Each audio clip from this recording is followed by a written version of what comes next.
Hey there, welcome back to our channel, Travel Tree. If you're planning to move to Canada or you're already part of the immigration process, you'll definitely want to stick around for this one. There are some huge changes coming to Canadian immigration at the end of 2024, and trust me, these changes could have a direct impact on you. So if you've been thinking about moving to Canada, or you're already in the immigration process, keep watching. You won't want to miss this. We hope you're doing well and staying safe. In today's video, we're going to be diving into some of the major updates that were recently announced by Mark Miller, the Minister of Immigration, Refugees, and Citizenship. These changes are going to completely reshape how Canada handles immigration, making it easier for skilled workers, families, and refugees to find their new home in Canada. This is a pretty big deal because, not only will it speed up the process for newcomers, but it also aims to make the system more transparent and fair. So, if you want to stay ahead of the curve and learn about what's coming in 2024, be sure to watch until the very end. And, as always, don't forget to like, subscribe, and hit the notification bell so you never miss an important update from us. Canada's immigration system is going through some pretty significant changes. Mark Miller has introduced a series of new measures that are designed to improve how immigration is managed, making it easier and faster for people to apply. Some of these changes were anticipated, but their impact is going to be far-reaching. Let's break down the most important changes and what they could mean for you. 1. The end of flag polling. Let's start with a big one, the end of flag polling. If you're not familiar with it, flag polling refers to a process where someone already in Canada briefly leaves the country for the US, only to return soon after to speed up the processing of their immigration papers, like work or study permits. This method became quite popular over the years because it was a quicker way to move your application along. However, it's now coming to an end. The decision to end this practice was partly driven by frustrations from American border officials, who were dealing with a large number of people crossing the border just for administrative purposes. Now, if you're looking to apply for an extension, you will need to do it online. Minister Mark Miller has made it clear that, moving forward, online applications will be the only way to request extensions. But don't worry if you're in the middle of flag polling right now, you can still continue with the process as usual for the time being. 2. Changes to the asylum process. Next up, let's talk about changes to the asylum process. Canada is making some major reforms to make the asylum process faster and more efficient. These changes are especially important because the number of asylum seekers in Canada, many of whom are international students already living here, has been rising steadily. With these new changes, Canada aims to speed up the rejection of fraudulent or illegitimate asylum claims. Only legitimate claims will be processed more quickly. The government is hoping these changes will reduce the backlog of asylum claims and also streamline the decision-making process.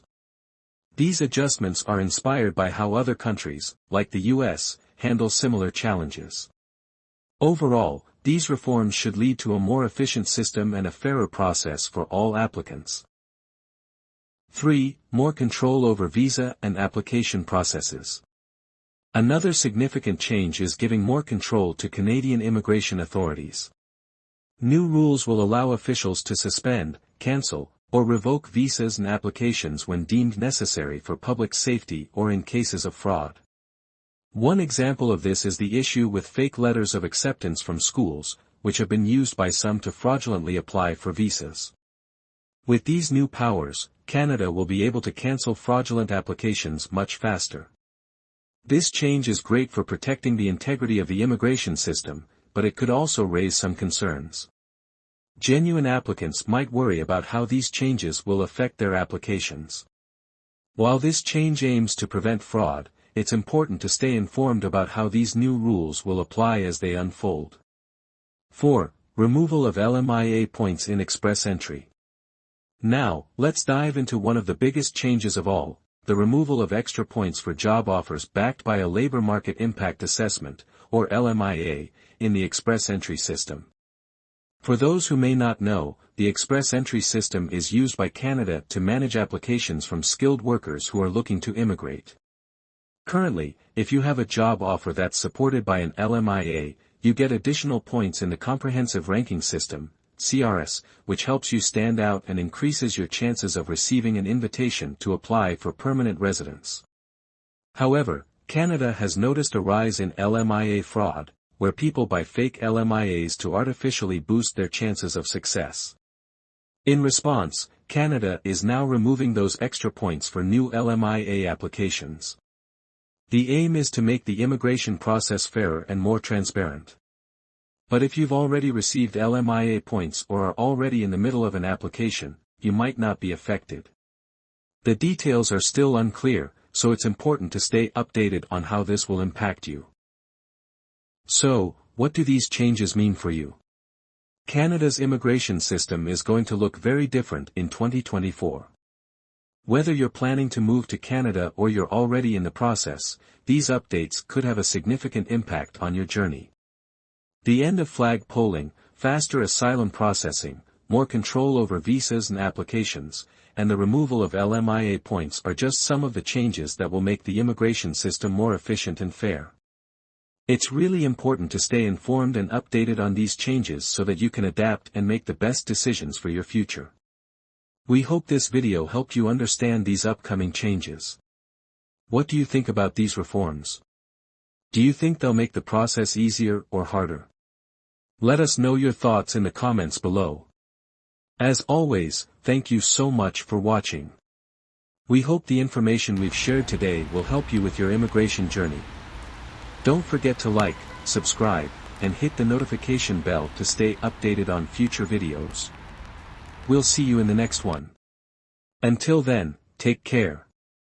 Thanks again for watching. Stay safe, take care, and we'll see you in the next video.